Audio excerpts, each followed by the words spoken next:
میرے پاکستانیوں، اس وقت میرے گھر کے ارد گرد جو انٹرنیٹ ہے وہ کاٹ دیا گیا ہے. تو میں یہ اب امید رکھتا ہوں کہ آپ کے پاس یہ جو آج میں آپ سے بات چیت کرنا چاہتا ہوں یہ آپ تک پہنچ جائے. مقصد اس کا صرف یہ ہے کہ آج کل میڈیا مکمل طور پہ کنٹرول کر لیا گیا، اور ایک ہی جو ہمارے پاس راستہ ہے سوشل میڈیا، اس کو کنٹرول کرنے کے لیے میرے گھر سارا انٹرنیٹ کاٹ دیا تاکہ میں کسی بھی طرح آپ تک اپنا پیغام نہ پہنچا سکوں. تو میں کوشش کروں گا کہ آپ تک میری بات چیت پہنچ جائے. دیکھیے، سب سے پہلے میں نے جس طرح کی بربریت، بلکہ میں اس کو کہوں گا یزیدیت، جو آج کل یزید کا، آج کل کے یزید جس طرح کی ظلم تحریک انصاف کے لوگوں کے اوپر کیا جا رہا ہے. پتہ نہیں، مجھے لوگ کہتے تھے کہ شاید ضیاء الحق کے زمانے میں پیپلز پارٹی کے لوگوں سے ایسا ظلم ہوا، اور تھوڑے سے لوگوں سے، اتنے لوگوں سے تو کبھی ہوا ہی نہیں ہے ظلم. اس وقت 10,000 سے زیادہ ہمارے کارکنوں کو جیلوں میں ڈالا ہوا ہے. اور میں آپ کو یہ بتا دوں کہ اتنی مشکل حالات ہیں آج. آپ نے گرمی دیکھی ہے، گرمی کی انتہا ہے آج.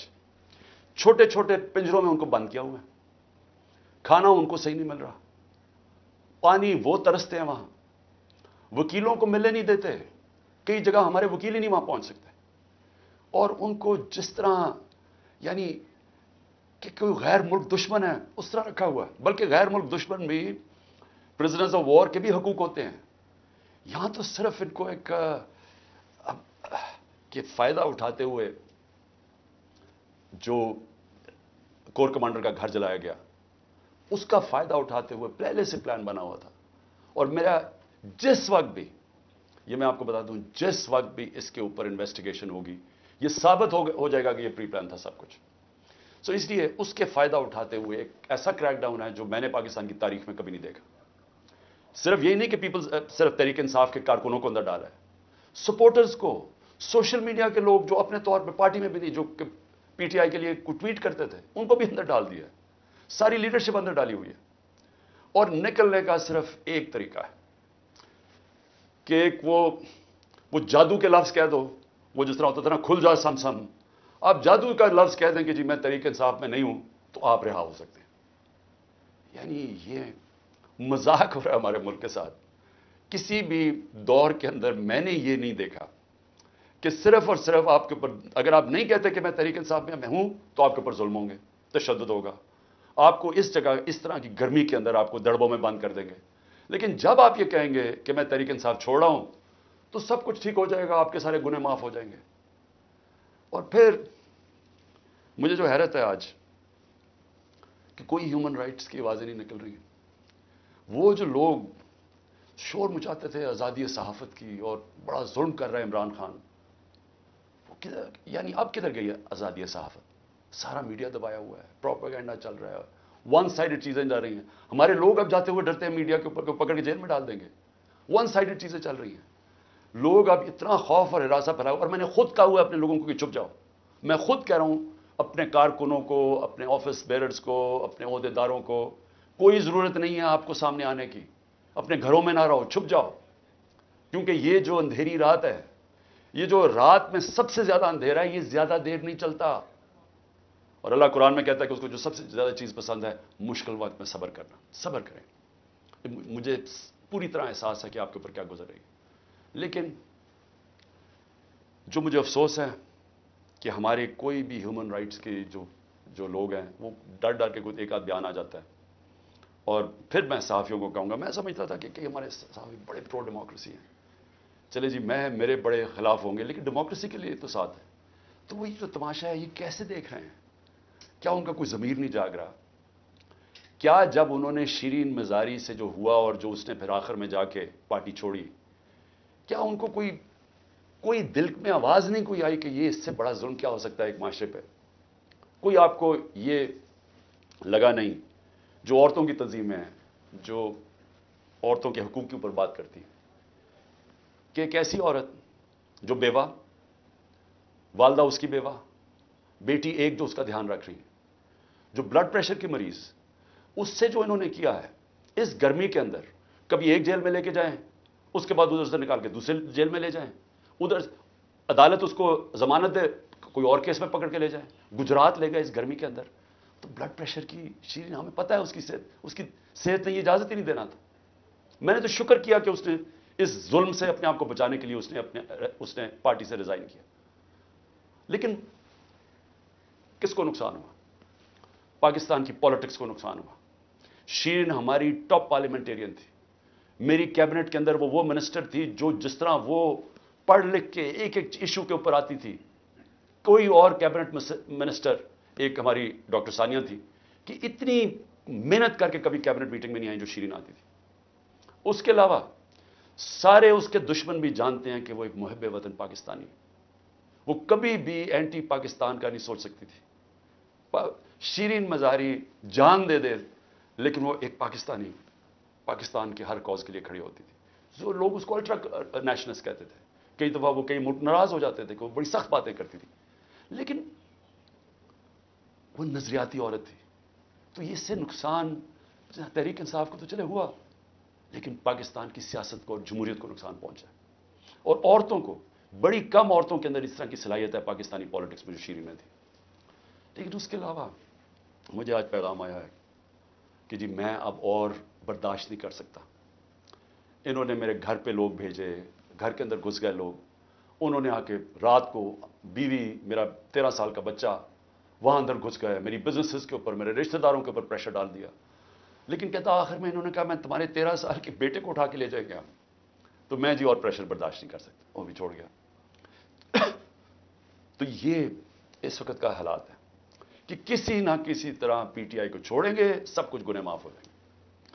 میں اس وقت مجھے حیرت ہو رہی ہے، اور مجھے کئی لوگوں کے اوپر خود پتا کہ ان کے اوپر کتنا پریشر تھا، کیونکہ مجھے بتاتے رہے کہ یہ کر رہے ہیں، اب یہ وہ کر رہے ہیں، میری بزنس بند کر دی ہے. اوکاڑا کے اندر اس کے گھر، کسی کا گھر بن رہا تھا وہ گرا دیا، بلڈوز کر دیا. کسی کی دکانیں تھی وہ گرا دی جا کے. تو میں پھر سے، کیا یہ ہمارے وہ لوگ جو کہ بڑے جمہوریت کے سپاہی تھے اور وہ ہیومن رائٹس آرگنائزیشنز، کیا ان کو یہ نظر نہیں آ رہا کہ یہ نہیں ہے کہ یہ صرف تحریک انصاف کو نقصان پہنچ رہا ہے، یہ ہماری جمہوریت ختم کی جا رہی ہے. یہ وہ دور آ رہا ہے کہ اس کے اندر جمہوریت ختم ہو جائے گی. کیونکہ اس میں صرف یہی نہیں ہو رہا، ایک جو بنیادی چیز ہوتی ہے جمہوریت میں، فنڈامنٹل رائٹس، بنیادی حقوق کی حفاظت کی جاتی ہے جمہوریت میں. مغرب کے اندر، یورپ میں، انگلینڈ میں لوگ کیوں جاتے ہیں؟ اپنے ٹیکس دیں، قانون نہ توڑیں، آزاد ہوتے ہیں. کوئی ان کے بنیادی حقوق کے خلاف نہیں جا سکتا، وہ عدالت ان کی حفاظت کرتی ہے. ہاں تو بنیادی حقوق ہی ختم ہو گئے، فنڈامنٹل رائٹس کا معنی ہی ختم ہو گیا یہاں. یعنی جو میڈیا سے انہوں نے کیا، عمران ریاض سے کیا کیا؟ عمران ریاض سب سے زیادہ اس کی یوٹیوب کے اوپر ویورشپ تھی. اس کو ابھی تک عدالتوں نے بار بار کہا کہ ہمارے سامنے اس کو پیش کرو. کیوں نہیں پیش کر رہے؟ مجھے خوف ہے کہ اس کے اوپر تشدد اتنا کیا ہوگا کہ وہ عدالت میں لاتے ہوئے سے ڈر رہے ہیں. یہ ارشد شریف کے بعد یہ دوسرا ہے کہ ارشد شریف سے جو انہوں نے کیا ہے. تو کدھر ہے ہماری صحافی کمیونٹی؟ کیونکہ چلیں ٹھیک ہے، آج تو چلے ہمارے پر برا وقت ہے، یہ تو آپ کے اوپر بھی آئے گا. اگر ایک دفعہ فنڈامنٹل رائٹس ختم ہو جاتے ہیں ایک معاشرے میں، تو معاشرے میں تو جنگل کا قانون ہے. آپ نے طاقتور کی بات نہ مانی، آپ سے بھی یہ ہوگا. آپ نے طاقتور کی غلامی کر لی، سب کچھ ٹھیک ہو جائے گا، آپ کو معاف بھی کر دیا جائے گا، بلکہ آپ غلط کام بھی کریں تو آپ کو معاف کر دیا جائے گا. آپ مجرم ہو قوم کے، آپ منی لانڈرر ہو، آپ کے لنڈن میں اربوں روپے کی پراپرٹیز ہوں جو آپ بتا ہی نہیں سکتے کہ کدھر سے، آپ کو معاف کر دیا جائے گا کیونکہ آپ طاقتور کے ساتھ کھڑے ہیں. لیکن کمزور کو بچانے والا کوئی نہیں ہوگا، کیونکہ جب فنڈامنٹل رائٹس ختم ہوتے ہیں جو ہو گئے ہیں پاکستان میں. اور مجھے یہ ابھی تک بتائیں، 25 لوگ شہید ہوئے ہیں، 69 لوگوں کو گولیاں ماری گئیں. کون سی جمہوریت ہے جدھر اس کے اوپر انویسٹیگیشن نہیں ہوتی؟ کیوں نہیں اب تک انویسٹیگیشن ہوئی ان لوگوں کے اوپر؟ وہ کون لوگ تھے؟ وہ پاکستانی تھے، ان کے حقوق ہیں، ان کے ماں باپ ہیں، کئیوں کے بیچارے بچے تھے جو وہ ایک روزی کمانے والا تھا، ان کو سیدھی گولیاں ماری گئی. کوئی انویسٹیگیشن ہوگی؟ کیونکہ اگر آپ یہ انویسٹیگیشن آج نہیں کریں گے، یہ آگے ہوگا. ہو سکتا ہے کہ آگے آپ ان گولیوں کا نشانہ بن جائیں. کیونکہ جب آپ یہ ہونے دیں گے ایک معاشرے کے اندر کہ پرامن احتجاج کے اوپر گولیاں چلا دیں اور بہانہ ماریں وہ کور کمانڈر کے گھر کا، اور اس سے سارا کچھ ہی اجازت مل جائے، لائسنس ٹو کل مل جائے، جو مرضی آپ کریں، تو یہ آپ کی بھی باری آ جائے گی. اس لیے آج ہمیں فوری طور پہ انویسٹیگیشن کرنی چاہیے ان لوگوں کی، جو صرف یہی نہیں کہ جو 25 لوگ شہید ہوئے ہیں سیدھی گولیوں سے، وہ لوگ جو کہ ہاسپٹل میں پڑے ہوئے ہیں. 2 کی مجھے پتا چلا ہے کہ کیونکہ ہمیں پتہ ہی نہیں اب چلتا کچھ، کیونکہ سارے کارکن تو یا چھپ گئے ہیں یا جیلوں میں ڈال دیے ہیں. تو آہستہ آہستہ خبریں آتی ہیں کہ 2 کارکنوں کی ٹانگیں کاٹ گئی ہیں، کیونکہ گولیاں ماری ان کی ٹانگوں کے اوپر، ان کی ٹانگیں کاٹ گئی ہیں، تو ان کی زندگیاں گئی. تو کون پوچھے گا ان کو؟ اور یا پھر آپ یہ فیصلہ کریں گے کہ اس ملک کے اندر پرامن احتجاج کی آپ سے اجازت نہیں ہے. آپ یہ کہہ دیں گے کہ آپ نے جو مائٹ از رائٹ، جو جنگل کا قانون ہے، جو طاقتور فیصلہ کرے گا آپ کو اس کے سامنے سجدے کرنے پڑیں گے. یعنی طاقت کی غلامی قبول کرنے کے لیے جو تیار ہے پھر وہی بچے گا اس ملک میں. اور میں آج یہ ضرور کہنا چاہتا ہوں کہ یہ جو سب کچھ ہو رہا ہے اس کے پیچھے کیا ہے، یہ کیوں ہو رہا ہے سب کچھ؟ یا تو چلیں یہ سب کچھ ہو رہا ہو اور پاکستان کو اس سے کوئی فائدہ ہو رہا ہو، یا اس سے کوئی ملک چینج آ جائے، یا اس سے ایک دم یہ ہو، یہ جو ہمارے لوگوں کو چینج کر رہے ہیں وہ پالیٹکس چھوڑ رہے ہیں، پی ٹی آئی کے لوگ جو میں پالیٹکس چھوڑ رہا ہوں وہ پریشر کے اندر سارے ہاتھ کھڑے کر رہے ہیں، تو کیا اس سے یہ ہوگا کہ پارٹی ختم ہو جائے گی؟ جو بھی یہ سوچ رہا ہے، جس کی بھی یہ سوچ ہے، خدا کے واسطے اپنا ذہن کو، اپنا ہیڈ ایگزامن کرواؤ، سوچو اس کے اوپر کہ آپ کیا کر رہے ہیں. کبھی آئیڈیا بھی مارا جاتا ہے اس ظلم سے، یعنی کبھی ایک نظریہ بھی اس طرح ختم ہوتا ہے. یہ جانوروں اور انسانوں میں فرق ہے. بھیڑ بکریوں کو آپ ڈنڈے ماریں وہ سارا اس طرف لگ جائیں گے جدھر آپ چلائیں گے، لیکن یہ انسان ہے. اور جب انسانوں کے اندر ایک آئیڈیا آ جاتا ہے آزادی کا، وہ آپ ختم کر ہی نہیں سکتے. آپ جتنا مرضی ظلم و تشدد کریں یہ آئیڈیا ختم نہیں ہونے لگا. اگر یہ آئیڈیا ختم ہونا ہوتا تو مقبوضہ کشمیر میں آج وہ ہاتھ کھڑا کر کے اور آرام سے چپ کر کے قبول کر لیتے ہندوستان کی غلامی. 1,00,000 سے اوپر کشمیری شہید ہو چکا ہے. کشمیریوں کے اوپر جو ہم آج ہمارے پہ ظلم ہو رہا ہے یہ کشمیری 30 سال سے ہو رہا ہے ان کے اوپر.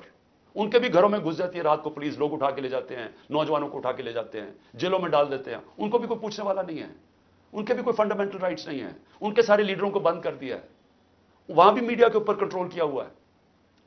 لیکن جس وقت موقع ملے گا کشمیریوں کو اپنی آواز سنانے کا، ایک آواز سے سارا کشمیری کہے گا آزادی، ایک آواز سے کہیں گے آزادی.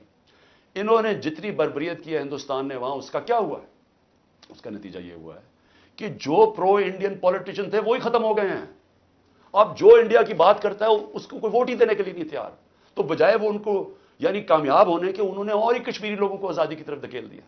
یہی ہو رہا ہے پاکستان میں. آپ جتنا مرضی کریں گے، کبھی کوئی پارٹی جس کا جب ووٹ بینک بن جاتا ہے، جو آج ماشاءاللہ تحریک انصاف کا بن گیا ہے، ان حربوں سے اس کو آپ ختم نہیں کر سکتے.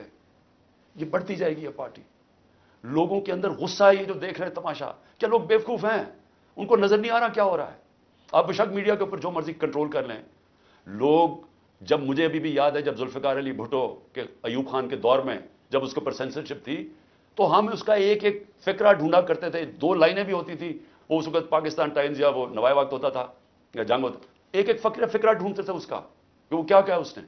اور اب سوشل میڈیا کا زمانہ ہے، تو اب آپ کیسے بند کریں گے؟ لوگوں کو تو انفارمیشن اب مل رہی ہے. لوگوں کو تو یہ پتا چل گیا کہ یہ سارا سٹیج مینج تھا، یہ پوری کانسپریسی کی ہوئی تھی، پری پلان بنا ہوا تھا. اب اس کے اندر کئی رائے ہیں کہ آئی بی نے کیا یا ایم آئی نے کیا. اس کے اندر تو سوشل میڈیا پہ اب چل رہی ہیں چیزیں، لیکن یہ پتا ہے کہ یہ پری پلان تھا کہ انہوں نے اس کا پورا فائدہ اٹھانا تھا تحریک انصاف کو ختم کرنے کے لیے. میرا صرف ایک پوائنٹ ہے کہ جو نظریے کو ظلم اور یزیدیت سے ختم کرنے کی کوشش کر رہے ہیں ان کو ہیومن نیچر کا بھی نہیں پتا، ان کو انسانی تاریخ کا نہیں پتا، ان کو انسانی موومنٹس کا نہیں پتا. انہوں نے جب ایران کے اندر انقلاب آیا تھا وہاں بھی بڑی بربریت ہوئی تھی، انہوں نے بڑا ظلم کیا تھا ان لوگوں کے اوپر، لیکن نہیں روک سکے تھے. اس کو کوئی روک نہیں سکتا. میری یہ بات مان لیں، اس وقت یہ سارے لوگوں کو آپ پکڑتے جائیں، ہمارے سارے پارٹی کے، اور میں ویسے آج سلام کرتا ہوں ان لوگوں کو کہ اتنے پریشر کے باوجود ہماری لیڈرشپ کھڑی ہے آج، کہتی نہیں ہم تحریک انصاف میں. میں ان کو خاص طور پہ سلام کرتا ہوں کیونکہ مجھے پتا ہے ان کے اوپر کیا گزر رہی ہے. لیکن فرض عمل سارے بھی چھوڑ دیتے ہیں تحریک انصاف کو. میں آج آپ کو کہہ رہا ہوں جس کو میں پی ٹی آئی کا ٹکٹ دوں گا وہ انشاءاللہ جیتے گا، اور وہ اس لیے جیتے گا کہ لوگ فیصلہ کر بیٹھے ہیں. مجھے یہ بتائیں کبھی ہوا ہے پاکستان کی تاریخ میں کہ پی ڈی ایم پارٹیز کے ساتھ اس وقت اسٹیبلشمنٹ جڑی ہوئی ہے، ان کے ساتھ الیکشن کمیشن جڑی ہوئی ہے، ان کے ساتھ آئی بی اور ایف آئی اور ساری ایجنسیز جڑی ہوئی ہیں، ان کے ساتھ سارا جو گورنمنٹ کا یہ جو کیئر ٹیکر گورنمنٹس ہیں یہ پوری طرح کبھی ہوا ہی نہیں ہے. Care taker government funds in کو دے رہی ہیں، سب کچھ ان کی مدد کر رہی ہیں. پھر کیوں الیکشن سے بھاگ رہے ہیں؟ یعنی جب کبھی سنا پاکستان کی تاریخ میں کہ پوری حمایت ہو اسٹیبلشمنٹ کی، اداروں کی، سب کی، الیکشن سے بھاگ رہے ہیں کیونکہ ووٹ بینک ان کا ختم ہو گیا ہے. پولیٹیکل پارٹی تب ختم ہوتی ہے جب اس کا ووٹ بینک ختم ہوتا ہے. ان کا ووٹ بینک ختم ہے. آپ اس گھوڑے کے اندر جتنی مرضی پھونک بڑھتے رہیں، اسے گرنا ہی ہے. جب ریس میں کھڑا ہوگا یہ گر جائے گا. اور تحریک انصاف کو آپ نہیں ختم کر سکتے. لیکن جو میں تیسری بات کرنا چاہتا ہوں، لیکن مجھے اپنے ملک کے اوپر خوف آ رہا ہے. عمران خان کو باہر کرتے کرتے یہ تو ہمارا ملک تباہ کر رہے ہیں. کوئی سوچ رہا ہے کہ معیشت کس طرف جا رہی ہے؟ کوئی اب تنخواہ دار طبقے سے کسی نے پوچھا، اب یہ بل آئیں گے بجلی کے، ان سے ذرا پوچھا کہ وہ کیسے بل دیں گے؟ کبھی کسی نے پوچھا ہے کہ جو 100 روپیہ تھا ہمارے دور میں جب ہم چھوڑ کے گئے ہیں، وہ صرف 50 روپے اس کی قیمت، خریدار قیمت رہ گئی ہے. تو اس مہنگائی کے اندر کسی نے پوچھا ہے کہ اس ملک کا کمزور طبقہ کیسے گزارا کر رہا ہے؟ کمزور طبقہ چھوڑے، میں تنخواہ دار طبقے کی اب بات کر رہا ہوں جن کو اچھی خاصی تنخواہیں ملتی ہیں. وہ سوچے وہ کیسے گزارا کر رہے ہیں. اور سوچا ہے کہ اس وقت ہمارے جو پروفیشنلز ہیں، جو دنیا میں کہیں بھی نوکری کر سکتے ہیں، 9 لاکھ پروفیشنل ملک چھوڑ کے چلے گئے. اس کی کوئی اندازہ ہے کہ یہ کتنا بڑا نقصان ہے؟ اگر پاکستان میں ہم نے شوکت خانم کینسر ہاسپٹل بنایا تھا، اور آپ سارے عرب دنیا میں چلے جائیں، وہاں اگر آپ کو کینسر ہاسپٹل ملے گا تو سارا باہر سے لوگ، ان کے جو سٹاف ہے، جو آنکولوجسٹ ہیں، جو کینسر اسپیشلسٹ، سب باہر سے آئے ہوئے ہیں. پاکستان میں کیوں ہم بنا سکے انٹرنیشنل کیلیبر کا ہاسپٹل؟ کیونکہ کوالیفائڈ پاکستانی باہر سے آئے تھے یہاں کام کرنے کے لیے. اب وہ لوگ باہر جانے کا سوچ رہے ہیں. 10% ہمارے کنسلٹنٹ چھوڑ کے جا رہے ہیں. اور اگر یہ میں اپنی انسٹیٹیوشن کی بات کر رہا ہوں تو مجھے بتائیں باقی جگہ کیا ہو رہا ہوگا. جب اس ملک کے پروفیشنلز، پڑھے لکھے لوگ چھوڑ کے ملک جا رہے ہیں، سوچیں یہ ملک کدھر جا رہا ہے. اور دوسرا، ڈالر جا رہے ہیں ملک سے باہر، سب ڈالر باہر بھیج رہے ہیں. اس وقت کوئی سرمایہ کاری نہیں ہو رہی، لوگ ڈالر خرید رہے ہیں. 300 سے زیادہ تو روپیہ ڈالر ہو گیا پاکستان میں. کیا اس کا اندازہ ہے کہ اب ملک کے اوپر کیا ہونے والا ہے؟ نہ کوئی انویسٹمنٹ آ رہی ہے، کوئی سرمایہ کاری نہیں آ رہی. نہ پاکستان کے اندر کوئی سرمایہ کاری کرنا چاہتے ہیں، نہ باہر. وہ ڈالر پکڑ کے بیٹھ گئے. نہ باہر سے کوئی کمرشل بینک پیسے دینے کے لیے تیار ہے، نہ باہر سے کوئی انویسٹر آنے کے لیے تیار ہے. اور سارے جو پاکستان کے ہم ریکارڈ انڈیکیٹرز چھوڑ کے گئے تھے، ریکارڈ پہ ایکسپورٹس تھی، آج ایکسپورٹس گر رہی ہیں. ریکارڈ پہ ریمیٹنسز تھی، وہ آج ریمیٹنسز گر رہی ہیں. ریکارڈ ٹیکس کلیکشن تھی، آج ٹیکس کلیکشن گر رہی ہے. آئی ٹی 75% ہماری ایکسپورٹس بڑی تھی فیوچر ٹیکنالوجی کا، وہ آج نیچے چلی گئی ہیں. آج جو ہمارا جو کسان ہے، ذرا اس سے پوچھے تو صحیح کہ اس کے کیسا گزارا ہو رہا ہے. کتنا پیسہ تب بن رہا تھا، آج وہ کتنا پیسہ بنا رہا ہے. کیونکہ مہنگائی اتنی ہو گئی ہے کہ اس کے پاس اب ہاتھ میں اتنا پیسہ ہی نہیں ہے. جتنا کسان کے پاس پیسہ آئے گا وہ زمین پہ لگائے گا. کبھی پوچھا ہے کہ جو پروڈکشن سینٹر ہیں جس سے دولت بنتی ہے، جس کی وجہ سے آپ نے قرضے واپس کرنے ہیں، جو ہے انڈسٹری بند ہو رہی ہے. آج بے روزگاری پھیل رہی ہے. ریکارڈ انڈسٹریل پروڈکشن تھی ہماری، 10.4% لارج اسکیل مینوفیکچرنگ تھی ہمارے آخری مہینے میں، آج وہ گر رہی ہے. آج جو سب سے خوفناک چیز ہے کہ جب آپ کے باہر سے ڈالر کم آ رہے ہیں، جب آپ کے ڈالر کم آنے شروع ہو گئے ریمیٹنسز اور ایکسپورٹس کے، اس کا کیا ہوگا؟ قرضے بڑھتے جا رہے ہیں، ڈالرز کم ہوتے جا رہے ہیں. آج جتنا پاکستان اپنا ٹیکس میں پیسہ اکٹھا کرتا ہے، یہ سن لیں پاکستانیوں، جتنا ہم ٹیکس میں پیسہ اکٹھا کرتے ہیں سارا قرضوں کے اوپر سود پہ چلا جاتا ہے. ملک پھر قرضوں پہ چل رہا ہے. اب ریکارڈ قرضہ لے رہے ہیں ہم، سود ادھر پہنچ گیا ہے قرضوں کے اوپر کہ سارا ہی ہمارا ٹیکس کا پیسہ اب سود میں چلا جائے گا. تو میں یہ سوچنے کی کوشش کر رہا ہوں کہ کیا یہ جو لوگ یہ فیصلے کر رہے ہیں کہ عمران خان کو باہر رکھو، کیا ان کو نہیں نظر آ رہا کہ پاکستان ڈوب رہا ہے؟ کیا ان کو نہیں نظر آ رہا کہ ان کے پاس روڈ میپ کوئی نہیں ہے؟ میں آج میں کمیٹی بنانے کے لیے تیار ہوں، ایک مذاکراتی کمیٹی. کسی سے بھی، وہ جو بھی اس وقت طاقتور لوگ ہیں، میں ان سے جا کے وہ بات کریں. وہ 2 چیزیں کر لیں، کیونکہ اور تو ابھی مجھے تو سمجھ نہیں آ رہی. ہم نے بڑی کوشش کی بات کرنے کی، جو یہ پہلے لوگ تھے وہ عجیب باتیں کرتے تھے کہ جی ہم تو اکتوبر میں الیکشن کروائیں گے. کیوں جی اکتوبر میں الیکشن کروائیں گے؟ بولے نا، وہ اس لیے کروائیں گے کہ یہ انہوں نے کرنا تھا ہمارے ساتھ، جب کرش ہو جائے گی تحریک انصاف تو تب الیکشن کروائیں گے. اور ان کے پاس کوئی جواب ہی نہیں تھا. میں یہ کمیٹی بناتا ہوں، میں 2 چیزیں کہتا ہوں، 2 چیزیں کرتے ہیں. اگر اس کمیٹی کو یہ بیٹھ کے کہہ دیں کہ جی عمران خان کے بغیر پاکستان بہتر ہو جائے گا اور آپ کے پاس کوئی سلوشن ہے، میں پھر سے کہتا ہوں کہ اس ملک کی خاطر میں چھوڑ دیتا ہوں، میں پیچھے ہٹ جاتا ہوں.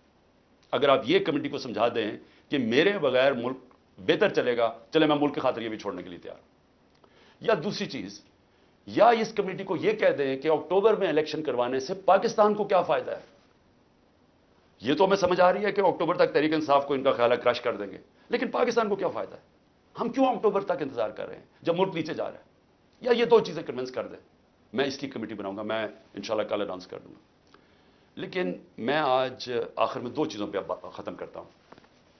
ایک تو آخر میں تو میں القادر کے اوپر بات کرنا چاہتا ہوں, جو 4 گھنٹے میں 4.5 گھنٹے مجھے نیب میں بٹھایا کل انہوں نے, اس کے اوپر بات کرنا چاہتا ہوں. لیکن اس سے پہلے میں اپنے سپریم کورٹ کے ججز سے آج اپنی قوم کی طرف سے اپیل کرتا ہوں. دیکھیں, آپ اس وقت ہماری آخری امید ہے. پاکستان میں اب رول آف لا ختم ہو چکا ہے. آئین اس ملک کے اندر تقریباً ختم ہو چکا ہے. جب 14 میں میرا یہ رائٹ تھا, میں نے اسمبلیز اپنے آئین کے مطابق ڈیزالو کی تھی, 2 اپنی اسمبلیز میں نے اپنے آئین کے مطابق ڈیزالو کی تھی کہ 90 دن میں الیکشن ہوگا. کدھر گیا الیکشن؟ 14 مئی کی انہوں نے ڈیٹ دی چیف جسٹس صاحب نے اور سپریم کورٹ. 14 مئی گزر گئی, کسی کو کچھ فرق ہی نہیں پڑا.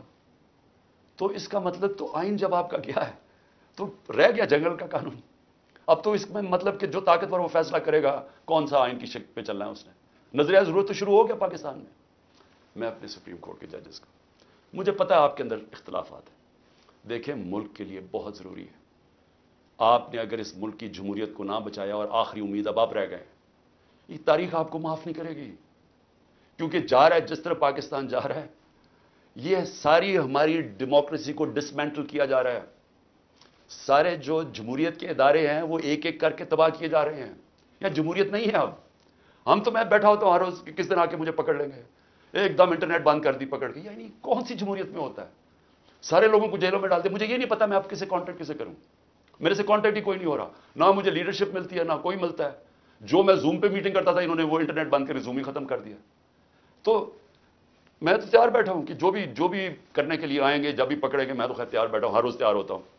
لیکن میں آپ سے سپریم کورٹ کے ججز صاحبان, دیکھیں قوم آپ کی طرف دیکھ رہی ہے, اور یہ آپ کی یونٹی اس قوم کے لیے بہت ضروری ہے. آپ کے اوپر اب ہے کہ اس ملک کی جمہوریت کے لیے سٹینڈ لیں. آپ کے لیے ضروری ہے کہ اس ملک کو آپ بچائیں کہ یہ ٹوٹل جنگل کا قانون, بنانا ریپبلک بن رہا ہے ہمارا ملک. یہاں کسی شہری کو اس وقت جو آج آواز اٹھاتا ہے, کوئی تنقید کرتا ہے, اس کو یا اٹھا کے لے جاتے ہیں یا اس کو مارے پڑتی ہیں یا ان کی بزنسز بند کر دیتے ہیں. یعنی یہ تو ایسے لگ رہا ہے کہ ہم وہ ہٹلر کے گسٹاپو کے دنوں میں بیٹھے ہوئے ہیں. یعنی ہمارے لیے تو وہ دن آ گئے. تو موزز سپریم کورٹ کے ججز صاحبان, یہ آپ کے اوپر بہت بڑی ذمہ داری ہے, اور اللہ ان لوگوں کو, جن لوگوں کو ذمہ داری دیتا ہے, ان کے اوپر امتحان بھی بڑا ڈالتا ہے. یہ آپ کے اوپر ہے ہماری جو رئیس جمہوریت ہے اس کو بچانا, کیونکہ ہمیں اور اب کوئی امید نہیں نظر آ رہی. آخر میں القادر کے اوپر دیکھیے چیزیں, اب آپ نے ایسے سمجھ رہے ہیں کہ یہ ساری جو ایک کیبنٹ کے اندر فیصلہ ہوا تھا 3 دسمبر 2019 میں, اب آپ نے ایسے دیکھنا کہ آپ میرے کیبنٹ ممبرز ہیں اور آپ نے کیا فیصلہ کرنا ہے. یہ میں نے اب سارا میرا جو کیس بنا ہوا ہے وہ یہ کہہ رہے ہیں کہ یہ عمران خان آپ نے فیصلہ غلط کیا. آپ نے یہ فیصلہ اس لیے کیا کہ وہ القادر ٹرسٹ جو 1 سال پہلے بننا شروع ہو گیا تھا, آپ نے فیصلہ کیا اور اس کی گراؤنڈ بریکنگ ہو گئی تھی اس سے 7 مہینے پہلے. لیکن یہ کہہ رہے ہیں کہ وہ القادر ٹرسٹ میں کیونکہ آپ کو فائنینشلی فائدہ ہوا, جو کہ نہیں ہوا, اس لیے آپ نے یہ غلط فیصلہ کیا. اب یہ فیصلہ کیا تھا ذرا آپ نے سمجھنا ہے کہ آپ میرے کیبنٹ ممبر ہیں. کیبنٹ کے سامنے یہ چیز رکھی گئی کہ جی ہمارے ایک ملک ریاض کے اور این سی اے ہوتا ہے نیشنل کرائمز, ان کی نیشنل کرائم ہوتی ہے ایجنسی, وہ این سی اے نے ملک ریاض کے پیسے فریز کر دیے 190 ملین پاؤنڈ انگلینڈ کے اندر. اور ورڈ یہ سنیں, انہوں نے کہا یہ سسپیشس ٹرانزیکشن ہے. انہوں نے منی لانڈرنگ نہیں کہا, انہوں نے کہا کہ ہمیں شک ہے کہ یہ پیسہ یہ وائٹ پیسہ نہیں ہے, یہ بلیک کا پیسہ ہے. انہوں نے پیسے فریز کر دیے. ملک ریاض اور این سی اے کے بیچ میں ایک اگریمنٹ ہو جاتی ہے, ان کے وکیل اگریمنٹ کر لیتے ہیں. اس اگریمنٹ کے تحت یہ فیصلہ ہوتا ہے, ملک ریاض کہتا ہے کہ یہ جو 190 ملین پاؤنڈ ہے یہ میں پاکستان میں جو میں نے سپریم کورٹ کو وعدہ کیا تھا, جو میرے اوپر جرمانہ لگا تھا, میں یہ اس اکاؤنٹ میں ڈالنا چاہتا ہوں سپریم کورٹ کے. ہماری کیبنٹ کے سامنے اب یہ آتا ہے کہ آپ کے پاس 2 چوائسز ہیں. اگر آپ اس کو یہ اگریمنٹ کو کانفیڈینشیل رکھیں گے یعنی آپ کیبنٹ کے اندر کھولیں گے نہیں، کیونکہ انہوں کا یہ تھا کہ جب کیبنٹ میں اگریمنٹ کھلے گی تو وہ پبلک ہو جائے گی، کیونکہ کیبنٹ کے منٹس پبلک ہو جاتے ہیں۔ تو انہوں نے کہا کیونکہ وہ پبلک ہو جائے گی اس لیے ہم اس کو کانفیڈینشیل رکھتے ہیں، لیکن اگر عدالت کھولنا چاہے تو وہ کھول سکتی ہے، یا کوئی ایجنسی نیب کوئی کھولنا چاہے کھول سکتی ہے۔ یہ تھی اگریمنٹ۔ لیکن اگر آپ یہ نہیں مانتے، اب یہ ذرا غور سے سنیں، اگر آپ اس کو کانفیڈینشیل نہیں رکھتے تو آپ کو پاکستان کی گورنمنٹ کو برطانیہ کے اندر جا کے کیس کرنا پڑے گا کہ یہ جو 190 ملین پاؤنڈ ہے یہ پاکستان سے منی لانڈرنگ ہو کے گیا ہے، اور آپ کو ثابت کرنا پڑے گا کہ یہ پاکستان سے منی لانڈرنگ ہوئی ہے۔ اب سمجھ گئے؟ اب اگر آپ یہ کیس ہار گئے تو یہ پیسہ انگلینڈ میں رہ جائے گا، یہ آپ کا 190 ملین پاؤنڈ چلا جائے گا، یہ انگلینڈ میں رہ جائے گا۔ تو اگر آپ کو وہ کیس جیت جاتے ہیں تو پھر وہ پاکستان میں آئے گا، اور وہ دوسری مد میں آئے گا، وہ آئے گا اس مد کے اندر کہ یہ جو سپریم کورٹ کی جو اکاؤنٹ ہے اس میں نہیں جائے گا، گورنمنٹ آف پاکستان کو آ جائے گا منی لانڈرنگ کا۔ اب کیبنٹ کے اندر ڈسکشن کیا ہوتی ہے؟ ہمیں بتایا جاتا ہے کہ $100 ملین پاکستان لٹیگیشن میں، یعنی ہم وکیلوں کو دے بیٹھے ہیں اور پیسہ ڈوب چکا ہے $100 ملین، اور کچھ نہیں ہمیں ملا واپس۔ ہمیں لیگل ایکشن سے آج تک ایک آنا نہیں ملا، اور انہوں نے کہا یہ 5-6 سال لٹیگیشن چلے گی، اور کوئی گارنٹی نہیں ہے کہ آپ ثابت کر سکیں گے کہ جی منی لانڈرنگ کا پیسہ ہے آپ یہ، اور اگر آپ نے ثابت نہ کیا تو یہ پیسہ انگلینڈ چلا گیا۔ اب یہ تھا کیبنٹ نے کیا فیصلہ کیا، آپ کیا فیصلہ کریں گے کہ کیا مجھے 190 ملین پاؤنڈ مل رہا ہے وہ پاکستان آ جائے اسی وقت؟ ہمیں بڑی ڈالرز کی ضرورت تھی، ہمیں ہمیشہ ہوتی ہے، آج بھی ہمیں ڈالرز کی ضرورت ہے، اور کبھی اتنا پیسہ پاکستان نہیں آیا۔ کیا ہم اس پیسے کو فوری طور پہ لے آئیں اور اسٹیٹمنٹ میں کر دیں، یا پھر ہم قانونی کارروائی میں پڑے جو کہ 5-6 سال چلے گی اور پتہ نہیں پیسہ آئے گا نہیں؟ مجھے ایک آدمی بتا دیں کہ جو اس سے اختلاف کرے گا کہ وہ پیسہ پاکستان لے آؤ۔ میں یہ پوچھنا چاہتا ہوں کہ کون سا احمق ہوگا جو پتا ہوگا کہ آپ نے کیس بھی نہیں، یعنی کون سا یہ جوا کھیلے گا اور 5-6 سال انتظار کرو اور ہو سکتا ہے پیسہ ہی نہ آئے؟ تو ساری کیبنٹ نے فیصلہ کیا کہ جناب ٹھیک ہے، کانفیڈینشیل اگریمنٹ ہم مان لیتے ہیں، پیسہ پاکستان آ جاؤ۔ پیسہ پاکستان آ گیا، اسٹیٹ بینک کے اندر ڈپازٹ ہو گیا، سپریم کورٹ کے اندر وہ پیسہ ڈپازٹ ہو گیا 190 ملین پاؤنڈ۔ اب اگلی بات، اب نیب مجھے کہہ رہی ہے کہ آپ نے یہ اس لیے بدنیتی سے کیا کیونکہ آپ نے ملک ریاض نے آپ کے لیے القادر ٹرسٹ جو ہے وہ اس نے جو سارا اس کا اسپانسر وہ تھا، تو آپ نے اس کو فائدہ پہنچانے کے لیے کر دیا۔ بھئی سوال بڑا سمپل ہے، آج آپ کے پاس 190 ملین پاؤنڈ پڑا ہوا ہے سپریم کورٹ میں، نیب آج کہے کہ یہ غلط مات میں پیسہ آ گیا ہے، آپ جا کے انگلینڈ کے اندر کیس کریں اور ثابت کر دیں کہ منی لانڈرنگ کا پیسہ، اور وہ ادھر سے ادھر چلا جائے گا۔ یعنی آپ کو کون روک رہا ہے اس چیز میں؟ کیونکہ آپ نے صرف ثابت کرنا ہے کہ منی لانڈرنگ کا پیسہ، جا کے کیس کر کے کر دیں، پیسہ تو پاکستان آ گیا۔ تو کون چیز کیا آپ کو روک رہی ہے؟ اگر آپ یہ سمجھتے ہیں کہ غلط مات میں چلا گیا تو آپ کے پاس تو اپرچونٹی ہے، نیب تو کیس کر سکتا ہے، کیوں نہیں کیا ابھی تک کیس؟ صرف مجھے ذلیل کرنے کے لیے، اور یہ کہہ رہے ہیں کہ مجھے ذاتی طور پہ فائدہ ہوا۔ اب القادر کیا ہے؟ میں نے یہ فیصلہ کیا تھا کہ جب بھی مجھے اللہ نے موقع دیا، دو چیزیں میں نے کی۔ رحمت للعالمین اتھارٹی سیٹ اپ کی کہ میں اپنے بچوں کو سیرت نبی اسکولوں سے شروع کریں، ریسرچ کروائیں، ہمارا کیریکٹر بلڈنگ شروع ہو، ہماری اخلاقیات بالکل ختم ہو چکی ہے، اس کو ہم اٹھائیں اپنے نبی کی سیرت کے ذریعے۔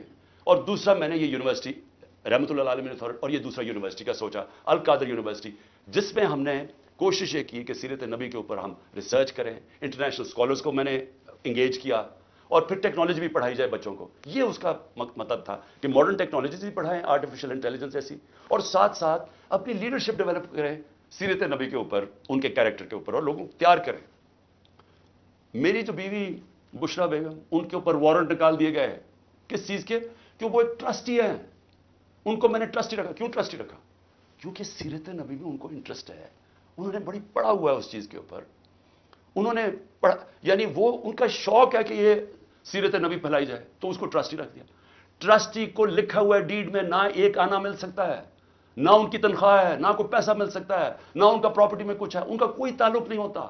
ٹرسٹی کا صرف کام ہوتا ہے کہ جس وجہ سے ٹرسٹ بنا تھا، مثلا شوکت خانم ہے، تو شوکت خانم اگر غریبوں کا 75% مفت علاج ہونا تھا کینسر کا، تو یہ نہ ہو کہ وہ 50% کر دیں، یعنی اس لیے ہوتا ہے ٹرسٹ، جو پالیسیز ہوتی ہیں وہ، باقی پروفیشنل چلایا جاتا ہے، چاہے وہ القادر ہو، چاہے نمل یونیورسٹی، چاہے شوکت خانم ہو۔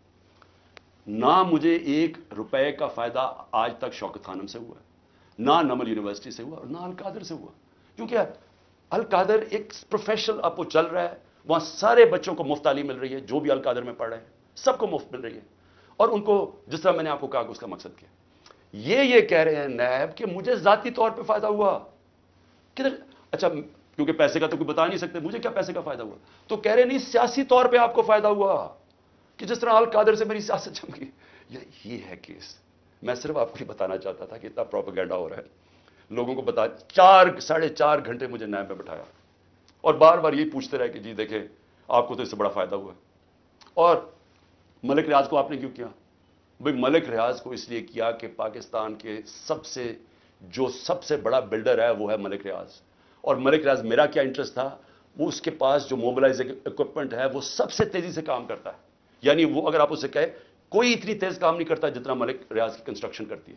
میرا انٹرسٹ کیا تھا کہ وہ جلدی سے سیٹ اپ ہو القادر, جتنی جلدی سیٹ اپ ہو, اور میں اگر پرائم منسٹر تھا میں ان کو فائدہ پہنچا سکوں, انٹرنیشنل اسکالرز لا سکوں ہوتے ہوئے اس وقت. میرا تو صرف یہ انٹرسٹ تھا.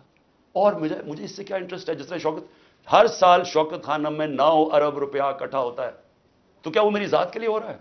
سو اس لیے میں چاہتا تھا کہ میں آپ کو کلیئر کر دوں کہ جس طرح کی کوششیں کی جا رہی ہیں, اور مجھے جو انہوں نے پکڑا تھا نیب میں وہ اتنی بدنیتی تھی کہ انہوں نے 28 کو ایک دم میری جو انکوائری کو انویسٹیگیشن میں بدل دیا. مجھے انکوائری رپورٹ ہی نہیں دکھائی, اور 28 کو انکوائری سے انویسٹیگیشن کرتے ہیں, 1 تاریخ کو میرا وارنٹ نکال دیتے ہیں, اور مجھے پتہ ہی نہیں ہے کہ قانون کہتا ہے کہ انکوائری میں میرا جواب آنا چاہیے. اور جس دن میں اٹھاتے ہیں مجھے وہاں سے رینجرز آ کے مجھے جس آپ کے سامنے جو طریقہ انہوں نے اختیار کیا مجھے اٹھانے کا, اس دن میں بیل لینے کے لیے بیٹھا ہوا تھا, کیونکہ ہمیں اخباروں سے پتا چلا کہ انہوں نے انویسٹیگیشن کر دیا. کوئی انصار بازی کا آرٹیکل آیا 30 اپریل کو, تب ہمیں پتا چلا کہ انہوں نے انویسٹیگیشن کر دیا. میرے وکیل نے لکھا اسلام آباد ہائی کورٹ کو, یہ کیا مذاق ہو رہا ہے؟ تو میں اس دن اسلام آباد ہائی کورٹ اس پہ جا رہا تھا عدالت میں, جب انہوں نے ادھر سے اغوا کر کے باہر لے گئے اور پکڑ کے. جب جیل میں پہنچا تو پہلے ہی دفعہ تب انہوں نے مجھے انکوائری رپورٹ دکھائی. تو یہ تھا سارا ڈرامہ. میں نے کہا آپ سب کو بتا دوں. آخر میں اپنی ساری قوم کو کہنا چاہتا ہوں کہ دیکھیں یہ جو برا وقت ہے یہ ایک اللہ کا نظام ہے, اس میں ہمیں صبر کرنا چاہیے. کوئی ہمیں اس میں دل برداشتہ نہیں ہونا چاہیے. قوموں کی زندگیوں میں یہ مشکل وقت آتے ہیں اور کئی میرے لوگ بہت مشکلوں سے گزر رہے ہیں, لیکن باقی ساری قوم کو میں ایک چیز کہنا چاہتا ہوں, اپنے ذہن میں ڈال لیں کہ اس طرح کی غلامی, یہ شذیدیت, اس طرح کی غلامی کو قبول کرنے سے بہتر ہے مر جاؤ. اللہ نے آزادی کو کیوں اتنا بڑا رتبہ دیا؟ کیوں جو انسان اپنی آزادی کے لیے لڑتا ہے اللہ نے اور مرتا ہے تو اس کو شہید کہتا ہے, اور جو بچتا ہے اس کو غازی کہتا ہے. پیغمبروں کے بعد شہید کا سب سے بڑا رتبہ ہے. کیوں ہے؟ کیونکہ اللہ نے آپ کو بتایا ہے کہ انسان آزاد میں نے پیدا کیا ہے, لا الہ الا اللہ. وہ کسی انسان کی غلامی کے لیے نہیں, اس نے ہمیں پیدا کیا. یہ جو ہمیں غلامی کروا رہے ہیں کہ پکڑ کے جناب دبا کے, گلا دبا کے, اور کہیں کہ جناب میں تحریک انصاف چھوڑ رہا ہوں, اس لیے نہیں پیدا کیا. اور قوم جب ظلم کے سامنے سر جھکا دیتی ہے, خوف کے بت کے سامنے جھک جاتی ہے, وہ قوم تباہ ہو جاتی ہے. اس لیے حوصلہ رکھنا ہے. آگ کا کپتان جب تک اس کے اندر خون ہے وہ کھڑا ہے, آخری گیند تک لڑنے والا کیپٹن ہے آپ کا. ہار ماننے کا سوال پیدا ہی نہیں ہوتا. جو بھی یہ کریں گے میں اس کے لیے تیار ہوں. اسی قوم کو بھی میں یہ کہنا چاہتا ہوں کہ آپ نے کسی صورت ہار نہیں مانی.